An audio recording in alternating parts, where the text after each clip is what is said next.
Acho que agora deu. Então, vamos lá.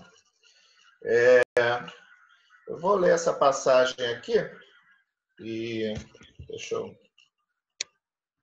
gosto mais quando a gente faz o culto lá na igreja, né? Que aí a gente pode pedir para outra voz participar, para outra voz ler para a gente. Mas já que nós estamos aqui nas limitações, vamos lá. Em Efésios 2, de 11 a 22, eu queria que a gente meditasse um pouquinho nisso aí. Fala assim: portanto, lembrem-se de que anteriormente vocês eram gentios por nascimento e chamados incircuncisão pelos que se chamavam circuncisão, feita no corpo por mãos humanas, e que naquela época vocês estavam sem Cristo, separados da comunidade de Israel, sendo estrangeiros quanto a alianças da promessa, sem esperança e sem Deus no mundo.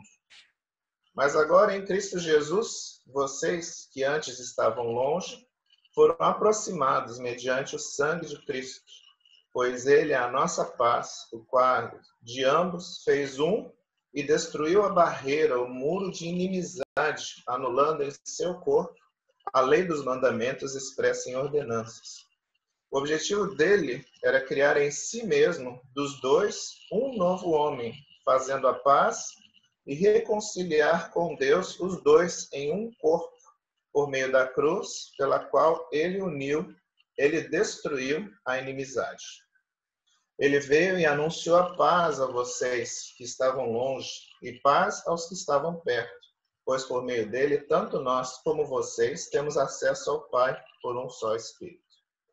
Portanto, vocês já não são estrangeiros e nem forasteiros, mas concidadãos dos santos e membros da família de Deus, edificados sobre o fundamento dos apóstolos e dos profetas, tendo Jesus Cristo como pedra angular, do qual todo o edifício é ajustado e cresce para tornar-se um santuário santo no Senhor. Amém? E então, o que eu acho aqui muito interessante, né? Deus tem uma ideia brilhante, né? E qual que é essa ideia brilhante aqui que eu queria que a gente discutisse, né? Deus tem uma ideia brilhante. Vamos pegar os gentios, vamos pegar os judeus, vamos juntar esse pessoal todo, vamos fazer uma grande igreja com esse pessoal. Pessoal tão difícil, tão diferente, e vamos fazer uma igreja só, um corpo só, com esse povo que não tem absolutamente nada a ver um com o outro. Essa foi a brilhante ideia de Deus, né? A gente parar para analisar assim, realmente é muito louco, né? Muito insano. E isso está muito claro aqui, né, em Efésios 3, quando ele fala assim: a intenção dessa graça era que agora, mediante a igreja, a multiforme sabedoria de Deus se tornasse conhecida dos poderes e autoridades nas regiões celestiais, de acordo com seu eterno plano que ele realizou em Cristo Jesus, nosso Senhor, por intermédio de quem nós temos livre acesso a Deus em confiança pela fé nele. Então, a gente está agora vamos fazer uma grande igreja para gentios e judeus. Vamos juntar esse povo todo e fazer com que todos eles façam parte de um mesmo corpo.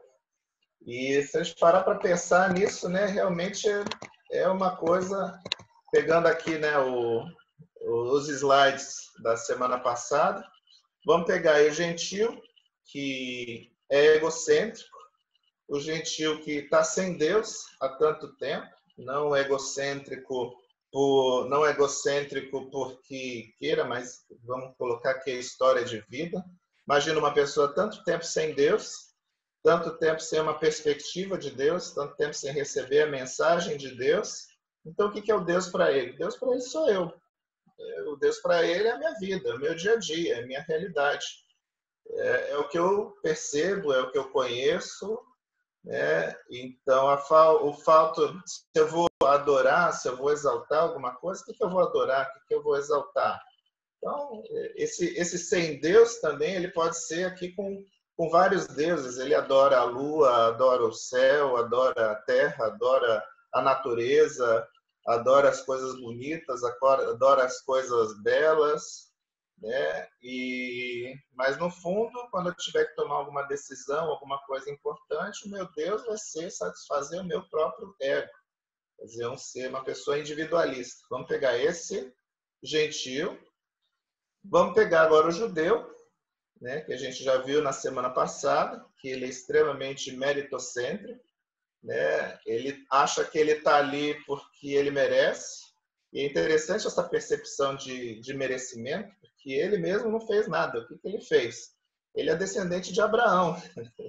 Então, simplesmente porque ele é descendente de Abraão e a outra pessoa não é descendente de Abraão, ele acha que ele merece mais, né, a graça, a misericórdia de Deus, do que o outro gentil que nasceu de uma outra linhagem, de uma outra descendência, de uma outra ascendência. Então, porque ele é descendente de Abraão, porque ele tem, né, foi o alvo da história da humanidade, né? Quando Deus fala a Moisés, quando Deus dirige a eles os mandamentos, as leis, quando Deus está conduzindo eles pelo deserto, então ele acha que ele merece mais do que o gentio.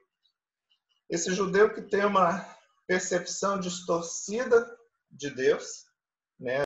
Por que eu digo distorcida de Deus? Ele percebe aquele Deus longe, distante, no monte, aquele Deus que observa todas as coisas à distância, aquele Deus, vamos dizer, excessivamente santo, né? Que eu quero dizer por excessivamente santo? De que o homem não pode absolutamente nem chegar perto de Deus sem ser consumido, sem ser morto, né? Jesus depois vem mudar essa percepção, essa pessoa extremamente seletiva, né? Eu vou juntar esses dois grupos diametralmente opostos e vou fazer aí uma grande igreja.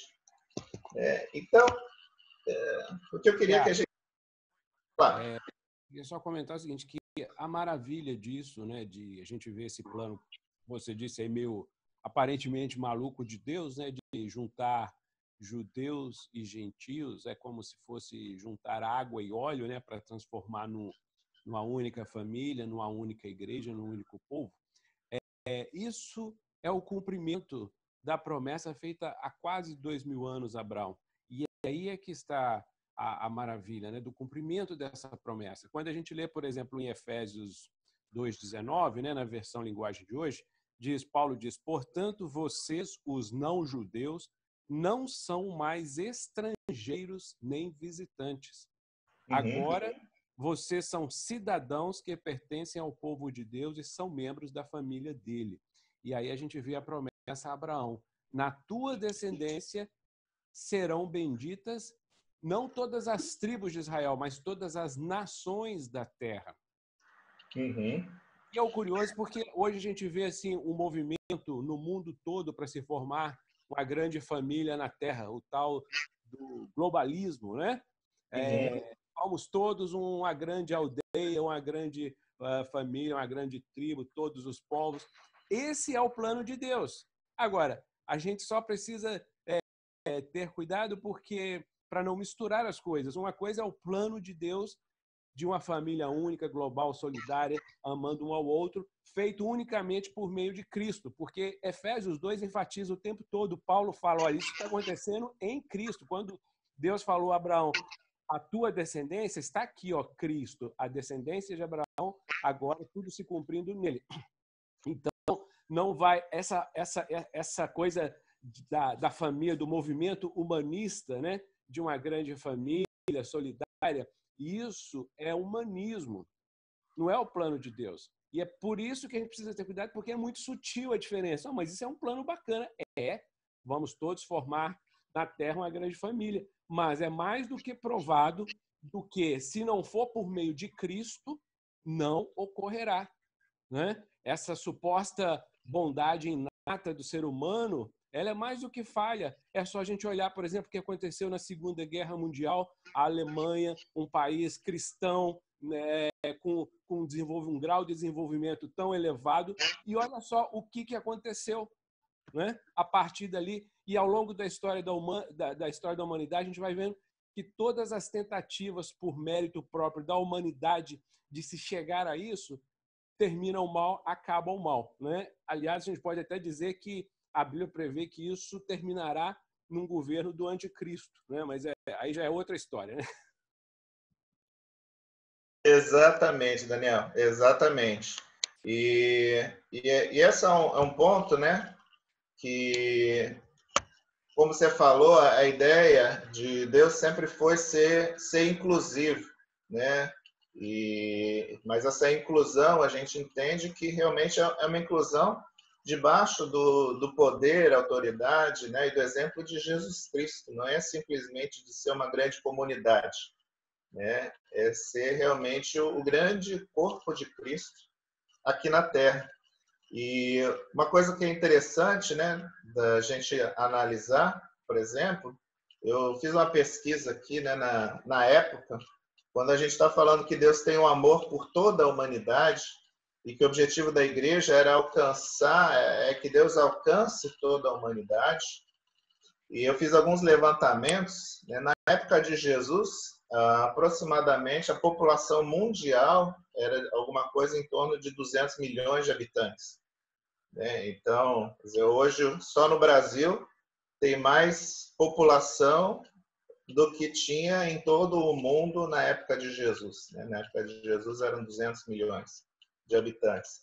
A população da época de judeus era de aproximadamente 3 milhões.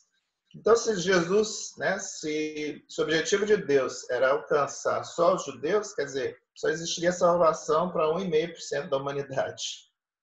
E outra coisa também é que, se a gente parar para pensar, a igreja que existia na época, né, ela, apesar de ser 1,5% da população mundial, a igreja que tinha na época de Jesus era uma igreja que não era inclusiva, né? A gente percebe que aquela igreja nada mais era do que uma vitrine, né? E em que nelas estavam inclusos, né, os escribas, estavam inclusos os fariseus, os saduceus, os levitas, os sacerdotes. Essas pessoas eram bem-vindas na igreja, essas pessoas eram bem-vindas à estrutura. Por quê?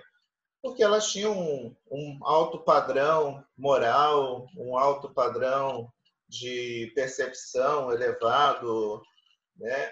E as pessoas, e tinha muito desse 1,5% da população mundial, né? A gente via que estava excluída daquela igreja as pessoas impuras, quer dizer, os leprosos não podiam participar da igreja, os cegos, as pessoas que eram nascidas com deficiência, a gente vê a mulher com hemorragia, todas essas pessoas estavam excluídas dessa estrutura. A gente percebe também as pessoas indignas, também absolutamente não tinham acesso a essa igreja. Quer dizer, a mulher adúltera, o publicano, os samaritanos, essas pessoas absolutamente elas não tinham acesso a essa igreja. E será que era essa a visão de Deus para a igreja? Uma igreja que simplesmente incluía um grupo e que nessa inclusão acabava tornando essas pessoas, né, exatamente o que a gente falou anteriormente, meritocráticas, eu estou aqui porque eu mereço, tornava elas seletivas, quer dizer, elas incluíam quem elas queriam e tiravam da igreja quem elas achavam que não merecia estar na igreja, né? E ficou uma igreja em que Jesus ele começa, e é uma igreja que ela funcionava para exaltar a santidade e merecimento dos seus frequentadores. Então, a igreja para fazer com que as pessoas que frequentavam ela se sentissem bem. Lembram da oração do fariseu? Quando o fariseu chega lá e começa a se ó, Deus, muito obrigado, porque eu não sou como esse publicano, porque eu trago meu dízimo, porque isso, porque aquilo, né? E a igreja aplaudindo aquele fariseu, e o publicano que simplesmente chega lá destruído, bate no peito, olha, miserável de mim, que sou pecador. Então, essa pessoa que a igreja simplesmente não está olhando para ela, né? A Bíblia fala que essa pessoa sai de lá justificado, né? E o fariseu, ele sai de lá vazio, da mesma forma como ele entrou. Então a gente percebe que é uma igreja que ela está distorcida, ela é elitista, ela só inclui uma certa casta, né, um certo grupo dentro da igreja, e a gente percebe Jesus justamente fazendo essa inversão de valores.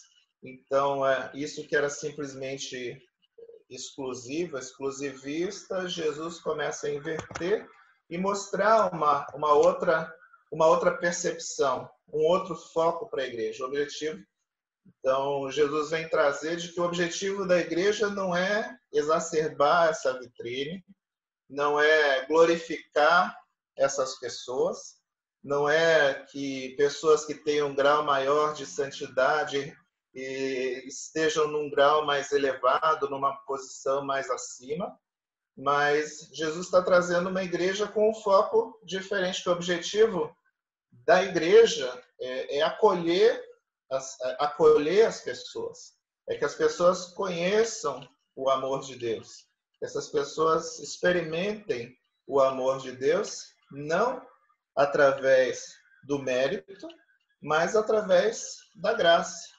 Então, o que acontece?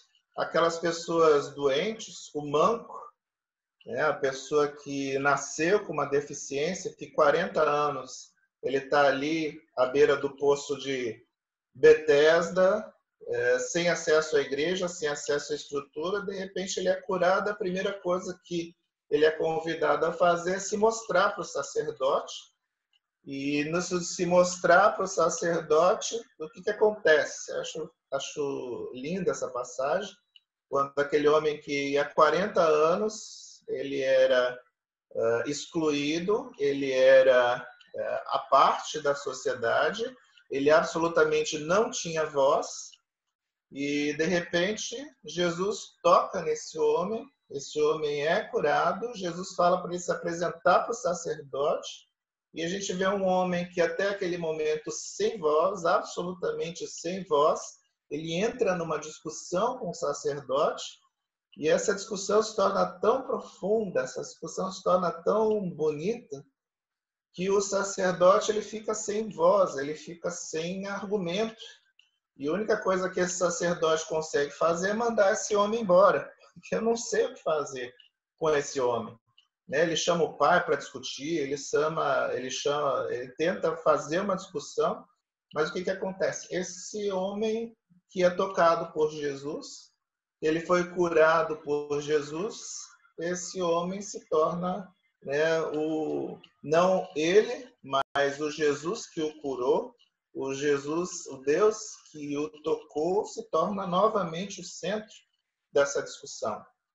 Então a gente vê uma igreja que agora o foco dela é cura. E a gente vê logo depois do Pentecostes as pessoas serem curadas, as pessoas serem acolhidas. Então a gente percebe que as viúvas, os órfãos, os estrangeiros sempre nunca foram o foco, né, daquela igreja que a gente percebe ali no período na vida de Jesus. E de repente a igreja ela monta toda uma estrutura para acolher essas pessoas, para abraçar essas pessoas, para receber essas pessoas, para que essas pessoas percebam através da atuação da igreja o amor de Deus por elas. Elas entendam que Deus existe, que Deus está me vendo, porque agora a igreja que prega esse Deus, que prega esse Jesus, agora essa igreja ela me acolhe, agora essa igreja me sustenta, agora essa igreja me suporta, Agora essa igreja, agora eu sei quem é esse Deus, a quem eu sirvo, porque esse Deus tocou pessoas para que essas pessoas me acolham, me sirvam, me ajudem, me apoiem. Uma igreja em que pobres e ricos, eles convivem, né, e se apoiam. A gente vê lá no livro de Atos, né, quando a gente estudou o livro de Atos, a gente vê que aquele que ganha muito não sobra, aquele que ganha pouco não falta, e todos tinham tudo em comum. Isso é muito bonito, essa percepção.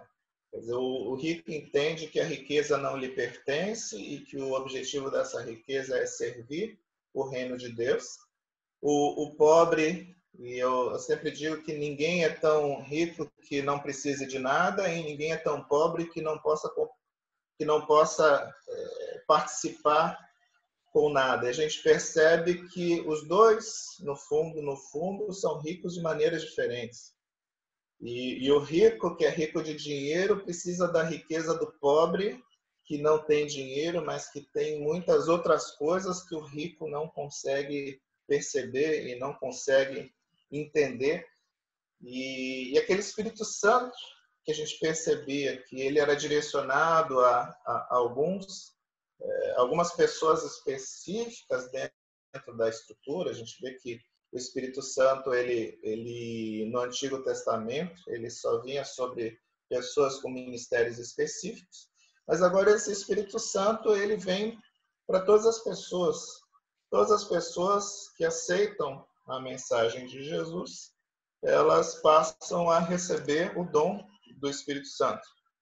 E esse dom que não só lhes traz paz, lhes traz, né, o que Paulo ensina para a gente, como aquela sensação de eu estou contente, aquela sensação de contentamento com as coisas, com Deus e com a vida, mas que também traz toda uma força, um poder para que as pessoas possam exercer e serem úteis dentro do ministério.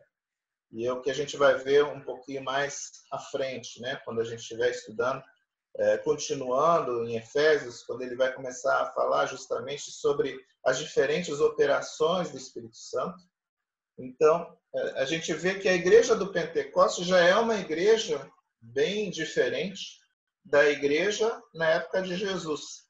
E interessante que Jesus, quando ele fala assim, né, para o povo judeu, que em 3 dias ele ia derrubar o templo, ia construir um novo templo, né? A gente percebe exatamente isso acontecendo quando o Pentecostes, quando vem o Pentecostes, né? Quando Jesus morre, ressuscita, traz o Espírito Santo, traz o perdão para todos os homens, traz o Espírito Santo.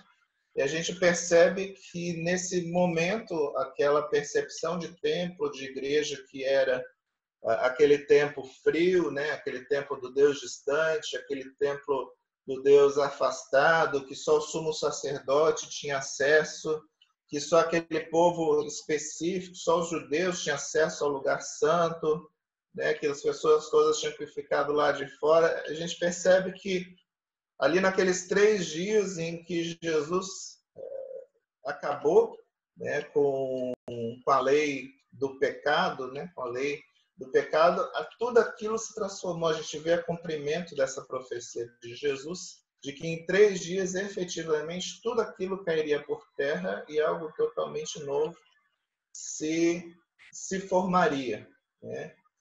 Mas é interessante que o fato de que ninguém é merecedor desse ministério de Jesus faz com que todos tenham direito a ele.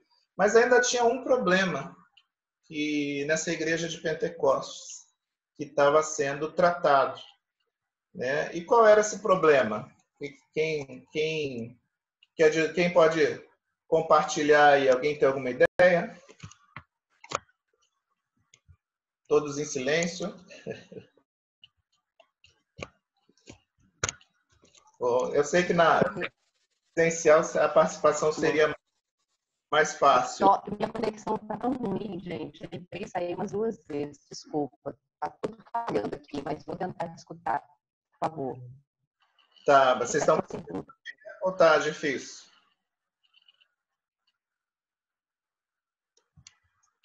Tá dando para me ouvir aí? Oi? Então, opa, deixa eu voltar aqui. Desculpa, eu não escutei nada. Falhou tudo. Fica quietinha. Volta. Mas é a minha internet que está ruim? Tá todo mundo me ouvindo ou só ou tá difícil para todo mundo? Como é que tá aí? A gente tá conseguindo ouvir, viu? Tá conseguindo ouvir, Daniel?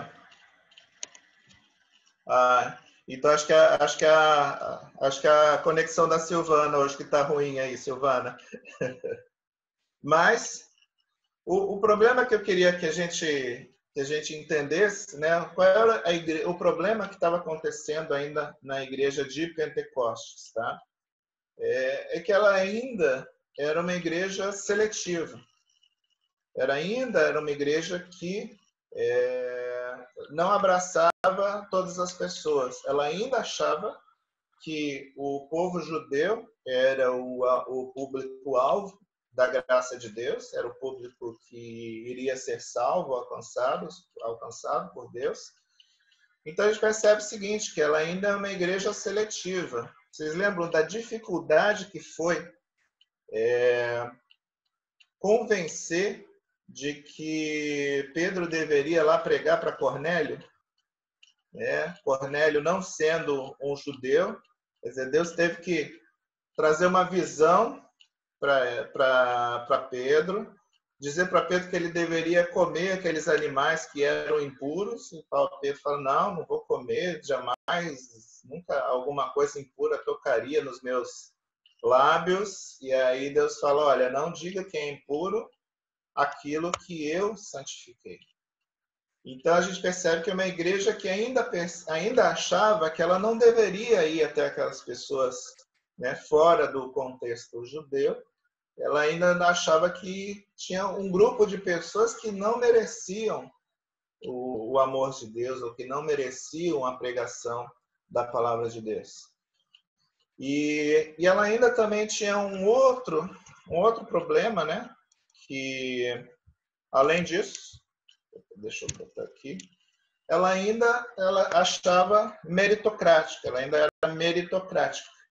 Por quê? A gente percebe que mesmo aquelas pessoas que aceitaram Jesus, aquelas pessoas que já eram participantes, né, já tinham o Espírito Santo, mas ainda tinha uma discussão, né, meritocrática, ainda tinha uma discussão de eu devo me circuncidar, eu devo fazer a lei, eu devo cumprir a lei para que eu possa receber a salvação. E a gente percebe essa discussão de uma maneira muito clara e muito viva, né, em Atos 15. E aí, nesse momento,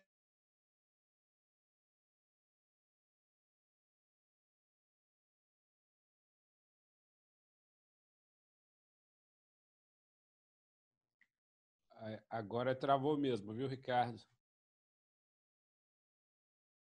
a igreja deixa de ser para a elite religiosa judaica, ela não é mais necessariamente voltada só para os grupos específicos dentro da igreja, ela não é só para os judeus, mas Paulo começa a pregar e mostrar de que essa igreja agora ela é para todos, essa igreja agora é para os gentios, inclusive. Então, quando a gente está falando ali dos 200 milhões de habitantes do mundo, a igreja não é só para os 3 milhões de judeus da época, mas ela é agora para os 200 milhões de pessoas que tem ali no mundo. Então, Ricardo, você mencionou aí Pentecoste, né? Pentecoste foi o primeiro grande movimento de conversão de cristãos, né? Quando o Espírito Santo derramou sobre aquele povo todo e foram alguns milhares, né, de conversões.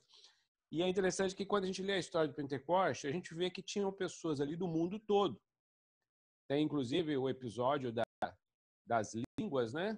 Dos idiomas, e eles falam assim, como que estes homens estão falando as nossas línguas maternas. Mas, apesar de ter aquela diversidade de línguas, aquele povo não era gentio.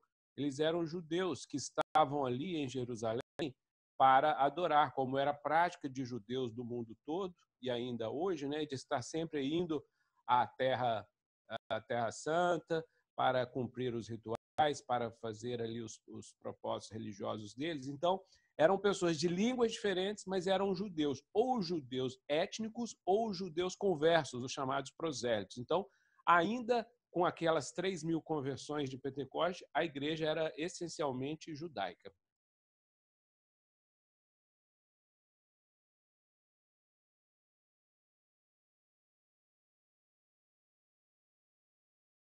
Ricardo, seu microfone está desativado. Opa, obrigado.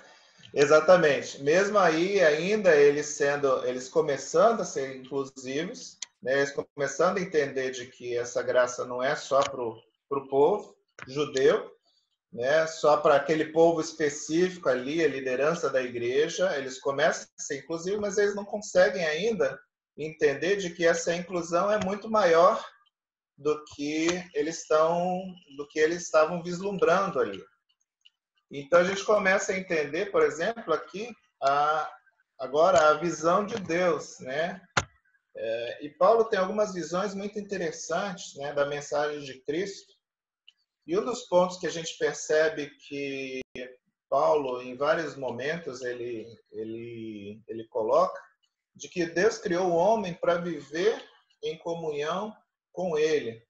E Paulo tem isso muito, muito claro. E quando Paulo fala isso, ele fala não só, né, do homem ali religioso, mas ele está falando de todos os homens, né? Então, quando ele fala que no íntimo do meu ser eu tenho prazer na lei de Deus, então ele está colocando isso para todas as pessoas, né, do planeta. Elas, no íntimo delas, existe alguma coisa que atrai essa pessoa a Deus. Existe uma busca constante no ser humano por Deus, uma busca constante no ser humano de se reconectar com Deus. E isso foi uma semente colocada por Deus na criação, no DNA do homem, que quer ele queira ou não queira, quando ele está fazendo a vontade de Deus, ele sente prazer nisso. Você pode pegar a pior pessoa do planeta, o pior bandido do planeta, essa pessoa, quando ela faz um bem a outra pessoa, quando ela está fazendo alguma coisa, ela sente prazer em fazer as coisas que ela sabe que são, por mais errada que ela esteja. Então, existe essa busca constante no ser humano de buscar a Deus. E isso faz com que toda a humanidade seja alvo, né? Nós estamos aí em época de missões, né, Daniel? E toda a humanidade, ela busca a Deus, e não só isso, mas toda a humanidade é alvo do amor, da graça e da misericórdia de Deus. Então, o evangelho ele não pode estar mais preso, enclausurado entre quatro paredes, nas paredes da igreja, mas esse evangelho agora ele precisa ser trazido, notificado e apresentado nas ruas, ele precisa ser apresentado dentro das casas, ele precisa ser apresentado em tudo quanto é lugar, porque o objetivo desse evangelho não é mais estar preso dentro da igreja ou ser uma vitrine para que as pessoas olhem, olha que coisa mais linda isso aqui que vocês criaram, mas o objetivo desse evangelho agora é abraçar todas as pessoas, curar todas as pessoas, que as pessoas tenham acesso, né, e descubram esse prazer na lei de Deus como o objetivo fim de todas as coisas, né? Como a gente viu há 2 semanas atrás, centralizar a vida toda em Cristo. A centralidade de todas as coisas passa a ser Cristo, porque no fundo é isso que traz prazer para o homem, para a humanidade, para o ser humano. E a gente jamais vai conseguir encontrar ou descobrir prazer na vida se não for através da lei de Deus, através dessa convivência com Deus. Então, o segundo ponto, que é um ponto que Daniel trouxe muito bem ali, quando ele compartilhou, é que a centralidade dessa mensagem é Jesus. Hoje existem aí muitas pregações de vamos criar uma grande comunidade, a comunidade de amor, a comunidade de convivência, né? E talvez a mais assustadora de todas, né? É a comunidade ecumênica, em que são respeitados, eu não diria respeitados, acho que a nossa obrigação sim é respeitar todas as percepções, mas a gente não pode jamais, depois da revelação que foi trazida a nós pelo Espírito Santo, a gente não pode colocar no mesmo patamar de igualdade a revelação de Cristo, através do Espírito Santo que foi trazida a nós, no mesmo patamar, no mesmo pé de igualdade de um Buda, de um yoga, de uma outra, de um Maomé, de outros profetas que absolutamente não refletiram, não trouxeram essa realidade. Então, a centralidade dessa mensagem hoje, ela tem que ser Jesus.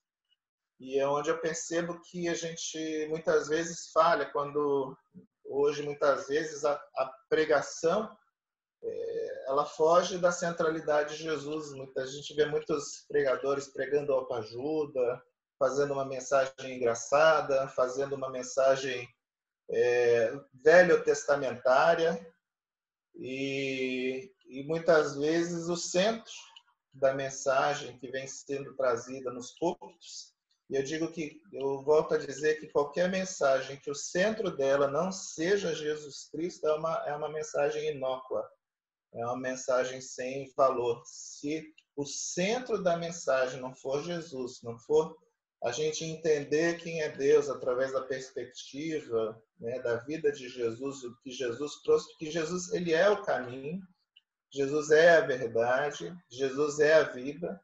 Então, se o centro dessa mensagem não for Jesus, essa mensagem não faz sentido. O centro dessa mensagem, ela absolutamente não reflete a verdade de Jesus. Quer falar aí, Daniel, que eu vi que você pegou o microfone aí? Nisso, a cruz é visto como uma grande ofensa para muitos, por dois fatores, né? Primeiro, o que você já abordou, a questão da cruz dispensar o mérito. A meritocracia vai por água à terra em se tratando da nossa salvação, da obra de Deus, né? Por meio de Cristo. Então, isso é uma grande ofensa para a natureza humana, para o ser humano. Como assim? Eu não preciso, a pessoa não merece e recebe. Essa é a primeira grande ofensa. E a segunda grande ofensa é a mensagem de que só há um caminho. Isso soa muito ofensivo ao mundo, porque como assim só há um caminho, né? Dizem, tem um ditado aí, todos os caminhos levam a Roma, e a tendência das pessoas é pensar, bom, então todos os caminhos levam a Deus. Mas, infelizmente, isso não vem de nós, está escrito, né? O plano de Deus só há um caminho. Então, não há Buda, não há Maomé, não há quem quer que seja, não há Moisés, o caminho é Cristo, muito menos o caminho espírita, né, da reencarnação, de vamos nos aperfeiçoar geração após geração até nos tornarmos dignos de Deus. Tudo isso é contrário à mensagem cristã. É verdade.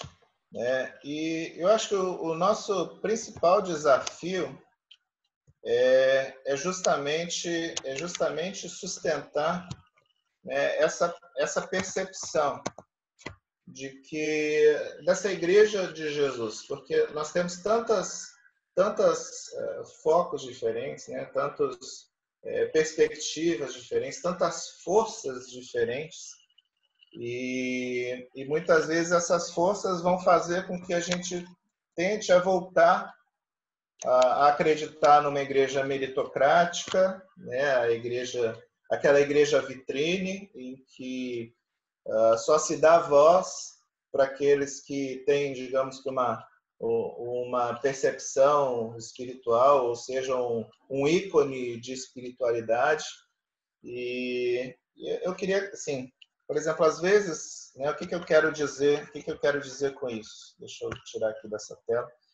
O que eu quero dizer com isso? Às vezes, uma coisa que me incomoda, por exemplo, vamos colocar os testemunhos que são dados na igreja, né? E quando eu falo, por exemplo, de vitrine, então você, porque eu estava passando por uma grande aflição, meu filho ficou doente e eu orei para Deus e meu filho foi curado. E aí se aplaude, etc. Mas dentro da igreja, dentro dessa mesma comunidade, existem várias pessoas que a pessoa orou para Deus, o filho estava doente e o filho foi levado. E aí? Quer dizer, a igreja é a igreja para o Deus o Deus verdadeiro é aquele Deus que curou o filho daquela pessoa. E o que eu digo para aquela pessoa que orou e o filho dela foi levado? Ela está fora da graça?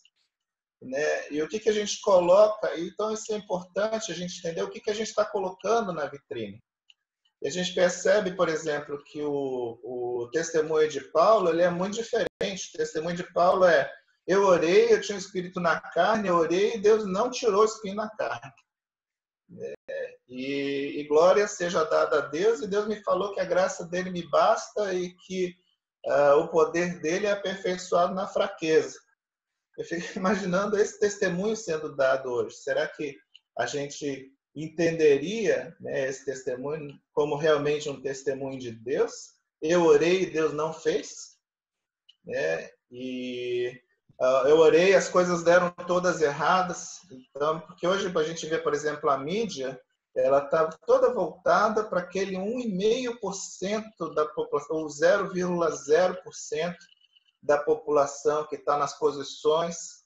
Mas hoje, onde é a vida? Onde a vida está acontecendo? Né? A vida está acontecendo não nos palácios, não nas lideranças, não naquele 0,6% das pessoas que têm 30% de toda a riqueza mundial, mas hoje o mundo está acontecendo nos 90% das pessoas que detêm talvez 2% da riqueza mundial. E onde as coisas não estão dando certas, a gente precisa conseguir perceber Deus também nesses lugares. A gente perceber a graça de Deus, não nos lugares onde está tudo dando certo, mas onde a gente vê que... E a vida de Paulo é isso, né? Paulo poderia estar lá pregando na igreja de Efésios, a igreja de Efésios podia estar com 50 mil membros, a cidade inteira ter se convertido, mas não, Paulo agora ele está preso em Roma, muito diferente de tudo que ele imaginou, de tudo que se pregaria como a vitrine evangélica, mas Paulo está ali oprimido, está ali escravo, está ali preso, mas a glória e a graça de Deus está ali com ele. E por isso que Paulo está falando, justamente, ele fala, olha, não se abatam com as minhas prisões. Né? As minhas prisões existem para a glória de Deus. Não se abatam com a sua prisão, não se abata com o seu sofrimento. Você ainda assim, você é povo de Deus, você é escolhido de Deus, você é instrumento de Deus. Deus abençoa a sua vida, porque a igreja não é a vitrine, a igreja é tudo que Deus faz para que todos nós sejamos incluídos nessa graça. O que sofre, o que não é merecedor. Eu lembro, há um tempo atrás, na minha adolescência, e eu fui à igreja lá com a igreja do meu pai, a igreja lá no Rio Grande do Sul, uma igreja muito tradicional, uma igreja bastante, sim, tradicional mesmo, né? E eu fui no culto de manhã, e estava ali todo mundo sentado, né, o pastor pregando, e de repente veio uma pessoa assim muito pobre, né? A gente vê a roupa meio rasgada, coisa meio, então assim muito simplesinha. Ela simplesmente atravessou o corredor, sentou lá no primeiro lugar no banco, começou a assistir o culto, não fez barulho, não estava incomodando ninguém, simplesmente uma pessoa que não, a gente vê que estava fora de contexto ali daquela realidade. E daqui a pouco veio um diácono, né? Sentou do lado daquela pessoa, conversou no ouvido dela, e a pessoa se levantou e acompanhou o diácono, os dois saíram, e aquilo me incomodou, né? E aí eu fui lá para, acompanhei eles para ver o que estava acontecendo, e esse diácono foi lá no carro dele, entregou ali o dinheiro, entregou uma camisa, entregou umas duas coisas, e a pessoa pegou aquilo e simplesmente foi embora. E eu, conversando com aquele, já falei, Deus do céu, o que aconteceu? O que aconteceu aqui? Essa pessoa estava sentada no primeiro banco, calada, ouvindo a palavra de Deus, e você tirou ela de ali e deu uma camisa e mandou ela embora. Né? O que aconteceu aqui? Né? E parece que naquele momento, né, aquela pessoa percebeu diferente o que tinha acontecido. Né? Eu entendo que assim, essa é a igreja de Jesus Cristo. A igreja de Jesus Cristo é a igreja inclusiva, é a igreja que existe para todos, é a igreja que abraça todos, a igreja que o foco dela não é exaltar as pessoas que estão dentro dela, mas de abraçar e acolher todas as pessoas que estão de fora, dos gentios. Mas, Ricardo, como é que isso vai dar certo? Falou, olha, só tem um jeito disso dar certo. O Espírito Santo de Deus está no controle de todas as coisas. E aí a gente entende o quanto nós precisamos que o Espírito Santo seja o controlador da nossa igreja.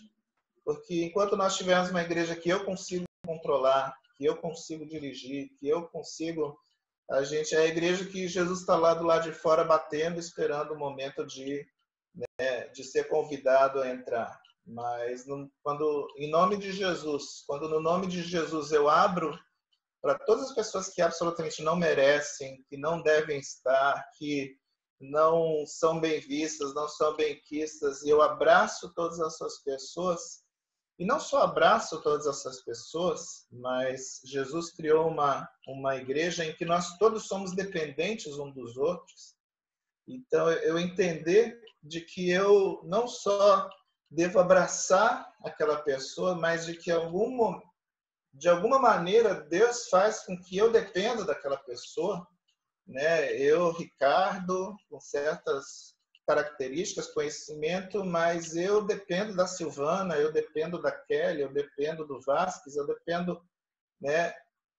Nós dependemos, e todos nós dependemos daquela pessoa humilde, aquela pessoa simples e humilde que entrou ali, mas que tem toda uma história, uma experiência de vida maravilhosa com Deus. E não só isso, a minha espiritualidade, sem a espiritualidade dela, é uma espiritualidade incompleta. A minha relação com Deus, sem a relação com Deus daquela pessoa, é uma relação incompleta. Então, Deus não criou simplesmente uma instituição, Ele criou um organismo em que nós dependemos uns dos outros. Então, eu não posso mais me isolar, eu não posso mais ficar separado dessas pessoas, eu não posso não só abraçar, mas eu tenho que olhar para elas e dizer, olha, eu dependo de você também. A minha espiritualidade, meu relacionamento com Deus depende de você também. Nós estamos juntos, nós nos suportamos, nós somos partes. E assim como um corpo, ele fica incompleto sem um braço, eu também, se você não estiver aqui, se nós não estivermos participando juntos, nós estamos incompletos. Eu estou incompleto sem você. Então, esse é o corpo de Cristo, a ideia brilhante de Deus, de juntar judeus e gentios e formar uma comunidade cristã. em que eu dependo de todos, todos dependem de mim. O Espírito, ele existe e está para todos, todos têm o Espírito, mas ninguém exclusivamente é detentor de todo o Espírito. Não existem, dentro da Igreja de Jesus, não existem supercrentes, é interessante isso. Paulo jamais se coloca numa posição de destaque, muito pelo contrário, Paulo fala que eu sou o menor dos apóstolos, eu sou o menor de todos. Paulo não é um supercrente, ele não se coloca acima, ele coloca abaixo de todos. Ele diz, quanto mais abaixo, quanto mais eu servir, mais eu entendo o que é a graça, o que é o ministério, o objetivo de Deus para a minha vida. E Paulo usa uma expressão que ele usa em vários momentos, né, que está aqui no início do texto. Eu queria voltar aqui a ele. É uma expressão que ele usa muitas vezes. Ele fala assim de que... Cadê?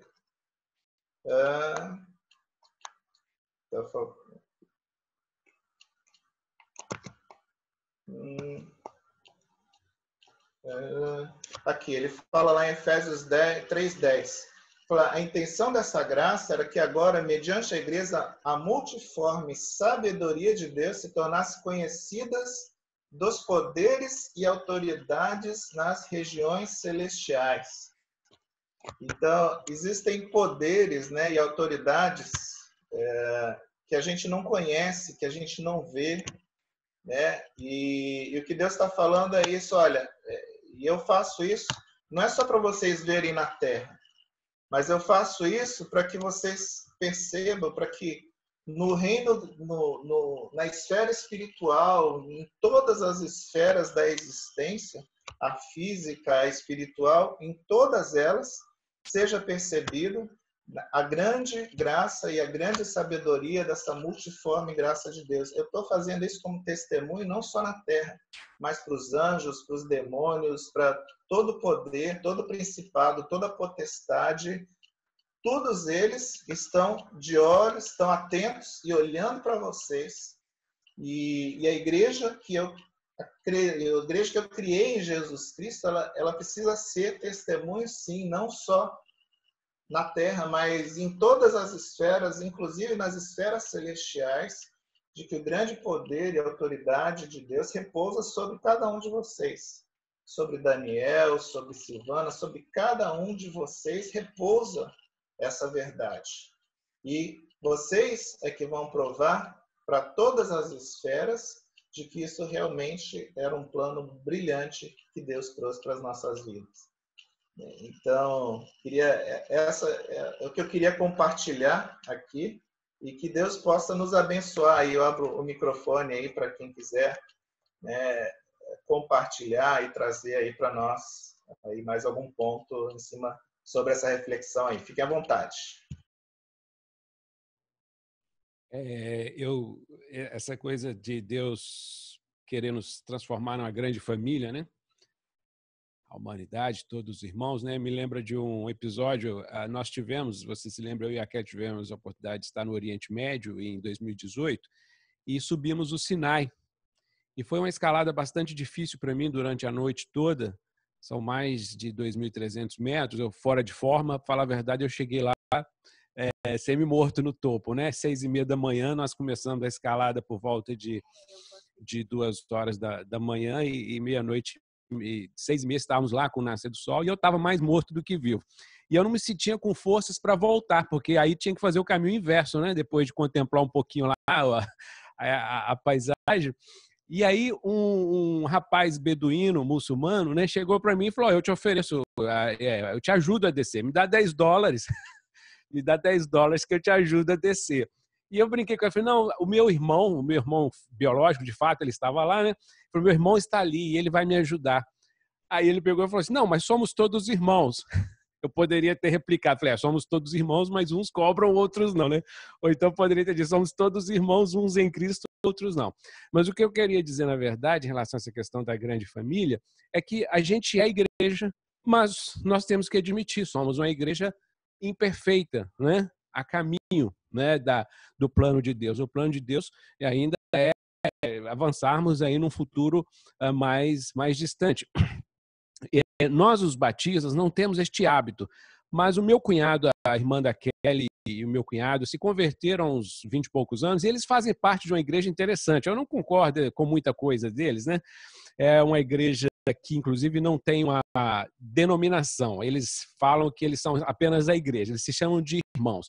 Mas uma coisa que me chama a atenção neles é que onde quer que eles viajam, eles sempre ficam hospedados uns nas casas dos outros. Então, se eu sair daqui para o Rio Grande do Sul, nunca estive no Rio Grande do Sul, eu vou procurar um irmão e vou ficar hospedado. E é normal para eles. E eu vejo meu cunhado fazendo isso, inclusive em outros países. Eu acho uma coisa muito bacana esse senso de irmandade entre eles, porque ele já foi para a Coreia, ele já foi para vários países e sempre hospedado nas casas uns dos outros, né?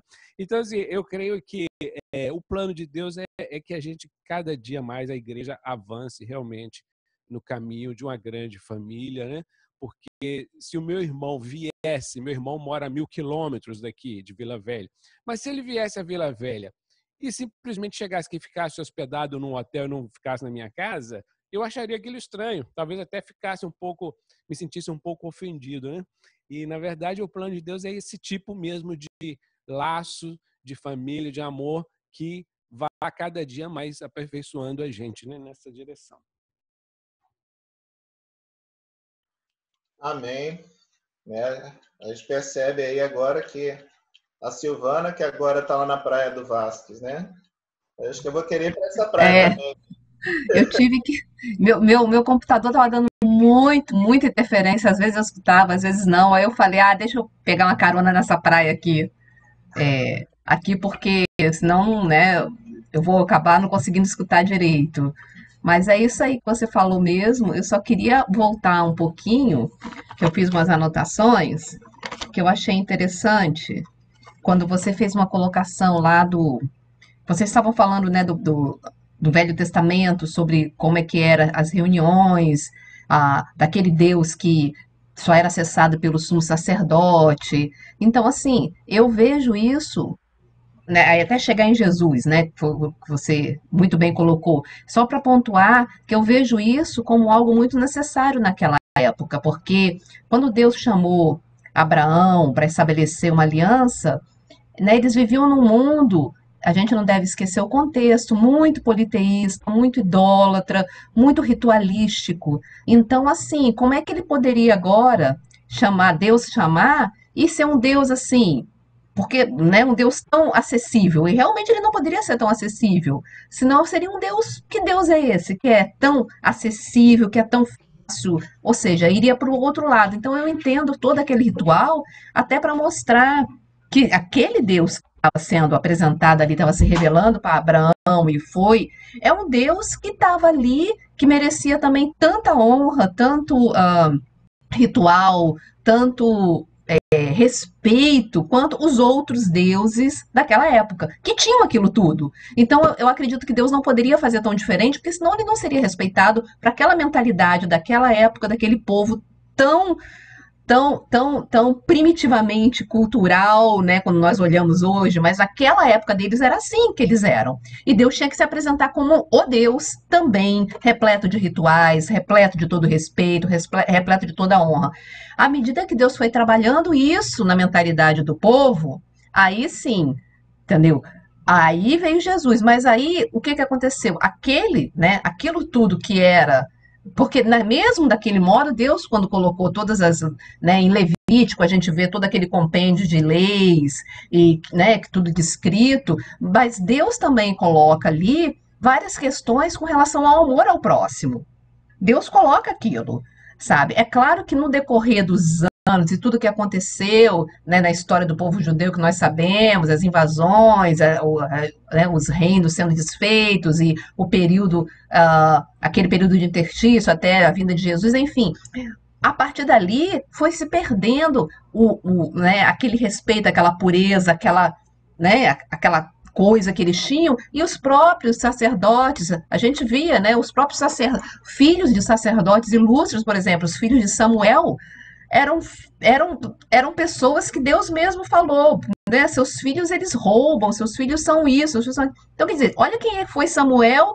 Então, quer dizer, se a própria família tinha, né, o livre-arbítrio de ir desvirtuando, então isso foi sendo incorporado aos poucos até chegar no tempo de Jesus, em que os sacerdotes eram isso exatamente o que você falou, meritocratas, né? O exemplo lá do publicano e do fariseu, em que eles eram excludentes, então aquilo, né, se perdeu. Então eles mantiveram o ritual, mas o ritual na realidade não era para Deus, aquele ritual de respeito era para eles.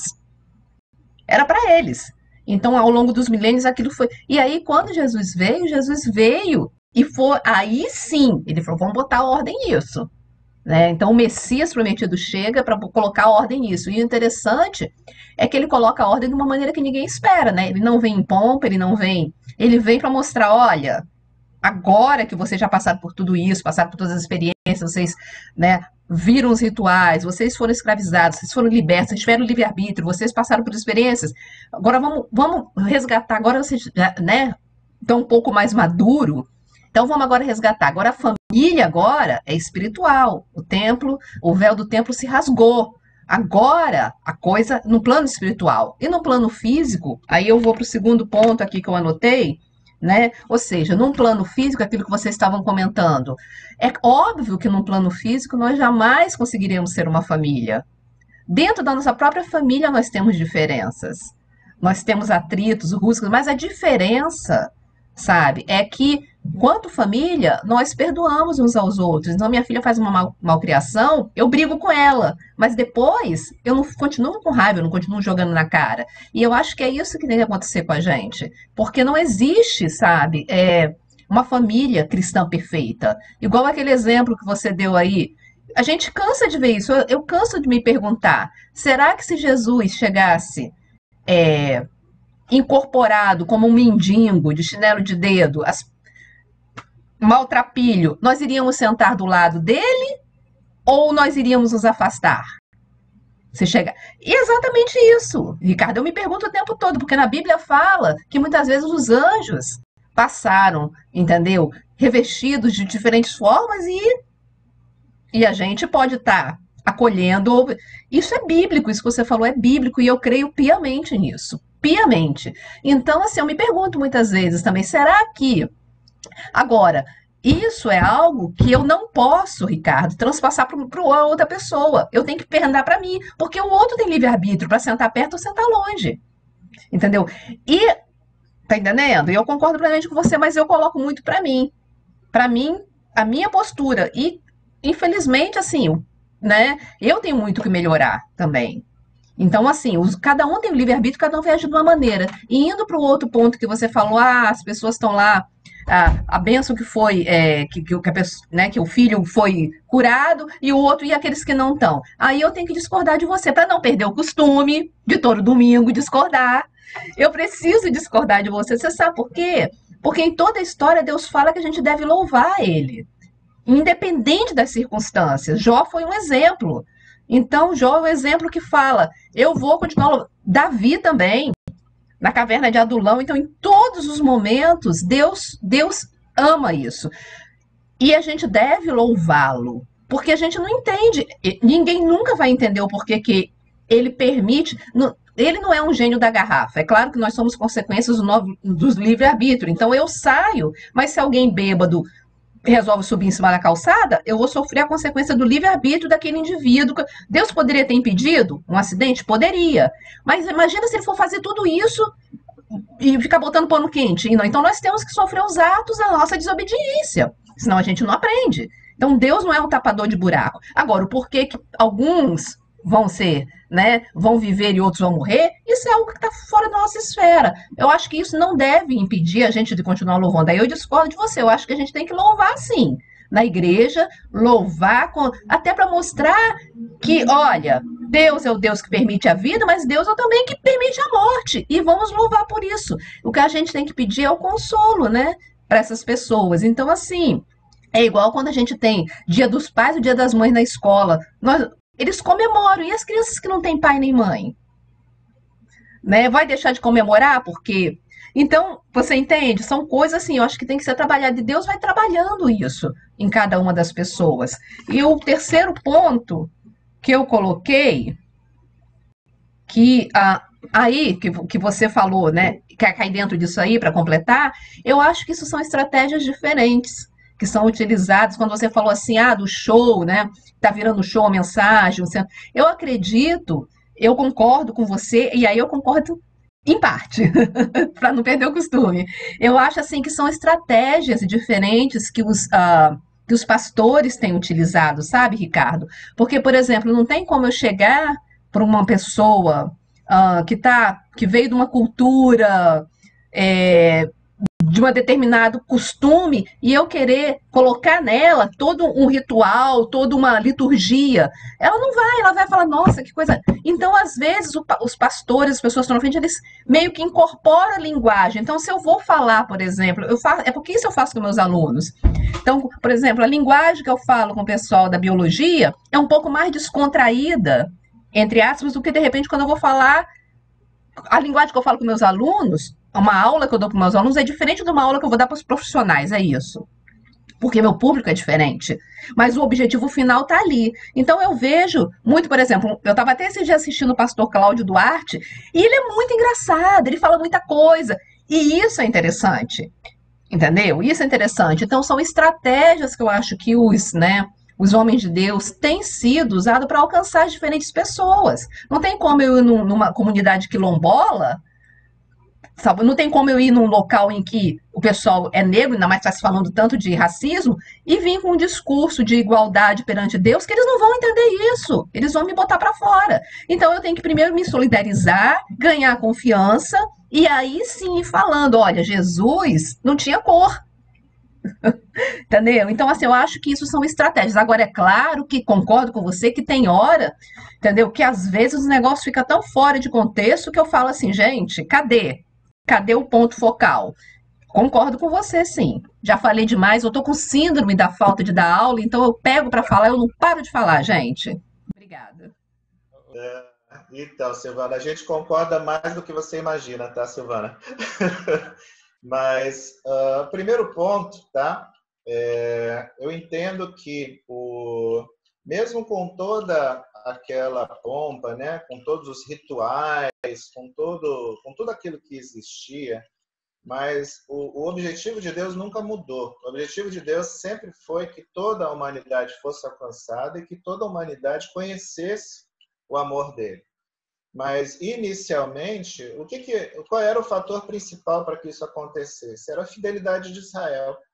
Israel precisaria não só cumprir os rituais, mas ele precisava que o coração dele se mantivesse fiel, né, aos objetivos desses rituais, que é se humilhar diante da mão de Deus, né, que fosse uma comunidade humilde, que fosse uma comunidade, sim, que prosperasse. Deus a faria prosperar, apesar de todos os seus princípios, né? De seus princípios de amor, de caridade, de respeito a Deus, de respeito aos próximos. E através disso, né? Porque até no povo de Israel, na lei de Israel, os estrangeiros eram bem-vindos, né? Então todas as pessoas poderiam não só ver a prosperidade de Israel, mas entender por que Israel prospera. Israel prospera porque serve ao Deus único e verdadeiro, e os seus ritos, a sua personalidade, etc., refletem essa relação com Deus. E aí todos os povos da terra, né, a gente entende que na época de Abraão, todos os povos da terra não é o que é hoje, a gente está falando aí eventualmente de 100 mil, 200 mil habitantes, tá? A gente está falando aí talvez de meia Vila Velha, tá? Então todas essas pessoas perceberiam essa prosperidade de Israel. Eu gostaria de morar como Israel, de viver como Israel, de servir ao Deus de Israel, e todos seriam alcançados, né, para Deus através. Mas qual foi o grande problema? É que Israel, vez após vez, acaba fugindo disso, né? Acaba não sendo fiel a Deus, acaba assimilando, aceitando outros deuses, acaba, como você falou, os filhos dos sacerdotes roubando, os filhos dos sacerdotes fazendo o que não devia na cidade, né? A promiscuidade do povo de Israel em tantos momentos. Então, isso realmente foi se deteriorando. Então, onde realmente a coisa caiu? A fidelidade de Israel. Israel absolutamente não conseguiu se manter fiel a Deus. Porque caso tivesse, todos os rituais fariam sentido, as pessoas entenderiam, Israel seria próspero e todos os homens seriam abençoados através de Israel. O segundo ponto, né, de novo a gente concorda mais do que você imagina, é quando eu falo, né, dos testemunhos que muitas vezes são dados, as pessoas, o que eu digo assim, as pessoas glorificam, né, ao Deus que cura a criança, né? E aí a gente entende uma percepção, uma percepção errada de Deus. O Deus, ele não é glorificado na cura da criança que foi curada, ela é glorificada na vida, seja a criança curada ou seja a criança não curada. Então, quando eu levo para frente só a mãe da criança que foi curada, e eu não levo para frente para dar o testemunho a mãe da criança que não foi curada, e como é que eu consegui encontrar Deus, mesmo o meu filho não sendo curado? Então, o que acaba acontecendo? Acaba sendo um testemunho opressor. Tá? Eu que não tive meu filho curado, tá? Então eu tô vendo uma visão muito humana da coisa, tá? Não espiritual. Então, eu que não tive o meu filho curado, como é que eu vou sentir quando as pessoas estão louvando, agradecendo a Deus, levantando a mão pelo filho da outra que foi curado? Então, o nosso testemunho não é para... O nosso testemunho tem que ser, sim, para abraçar aquela mãe que teve o seu filho curado e abraçar a mãe também daquele que Deus resolveu levar o seu filho. E nós temos hoje muita dificuldade, né? Todas as pessoas que passaram por grandes sofrimentos, e a gente tem muitos jargões, né? E que as pessoas elas não se solidarizam com o sofrimento de maneira realmente íntima, de maneira sincera, mas muito nos jargões, né? E isso é uma coisa que é muito difícil a gente tratar. Eu, como cristão, né? Como é que eu sento do lado de uma pessoa, de uma mãe que perdeu seu filho, e como é que eu mostro para essa pessoa a graça, a bondade, a misericórdia de Deus nessa situação, né? Então, essa é o que eu falo. A gente tem que sim glorificar nas duas situações, mas eu não posso botar uma no holoforte e esconder a outra, né? E dizer, não, Deus está nisso aqui. Não, mas e nisso aqui Deus não está também? Então, por isso, às vezes, eu acho que os testemunhos nos confundem, e a gente precisa entender e ver Deus em todas as situações, né? E o último ponto, eu esqueci qual era o último ponto. me lembra aí qual era o último ponto. Eu acho que é a questão dos pregadores usarem a show, fazer tipo show. Acho que é esse, acho que foi esse. Então, o que eu falo é o seguinte, de novo, tá? O centro de toda e qualquer pregação é Jesus. Você pode fazer isso de maneira engraçada, você pode fazer isso de maneira descontraída, de maneira séria, de maneira... você pode fazer, mas o centro tem que ser sempre, sempre, sempre Jesus.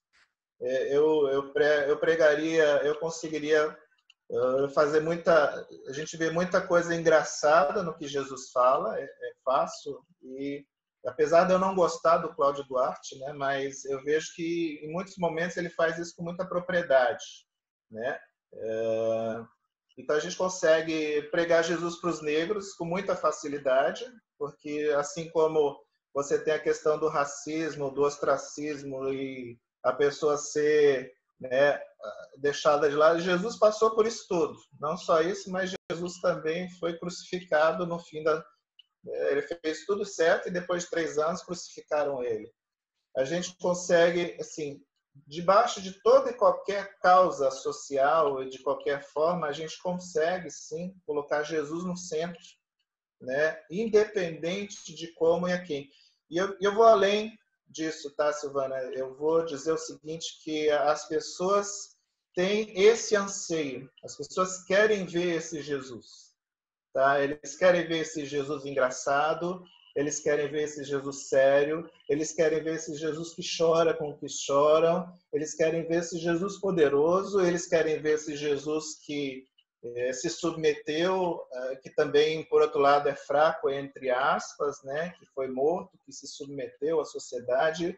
Eles querem ver, as pessoas querem ver esse Jesus, né? E quando a gente tira Jesus do centro, nós, como pregadores da palavra, eu coloco sempre que eu tomo a palavra em nome de Deus, eu acho isso uma responsabilidade tão grande, né? Uma coisa que tem um peso tão grande, e toda vez que a gente faz qualquer, em nome de Deus, a gente tem que colocar Jesus dentro do centro dessa discussão, tá? Então, assim, digo para você que a gente concorda mais do que você imagina, tá?